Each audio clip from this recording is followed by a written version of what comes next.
Zor nətərsən, nə var nə yox? Gəlin baz nətərsən, nə var nə yox? Dediniz təcili gəl, gücbala ilə işləm yazmışam. Yol salamasıdır. Heç nə, sən bu gülmə şəkər dostumun dünənləri Instagramda qızla yazışmasını tutmuşam. Anlaman eləyir ki, mənim profilimdən Mənsur yazışıb. Çağırdım ki, görüm həqiqətən özü yazışıb, yoxsa həqiqətən sən yazışmısan. Bir dədən denən bu yazışıb, bunu ciyərin çıxardım da sən gözünün qabağında. Gəlin bacı, sözün açığın mən yazışmışam. Doğrudan? Hə, indi bir qələt də eləmişəm, həqiqətən onun heç bir günahı yoxdur.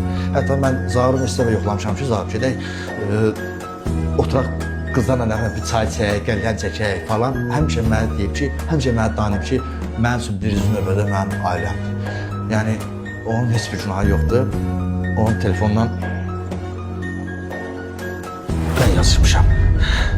Mən istəmərəm ki, mənə görə mənim dostumun ailəsinə su söhbət düşsün. İndi biz ailəvi dostluq gəlin bacacığım. Mən səndən üzr istəyirəm, bu mövzu haqqında səndən söhbət edirəm, amma inan ki, onun heç bir günahı yoxdur.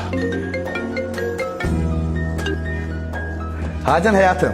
Sen burada fotoğraf telefonuyla kıza yazırsan. Nə yazışma? Ben seyahat ve sprinteri. Sen eve gel tələsmə. Görmək istəyirəm. Qulaq asayım. Sağ ol.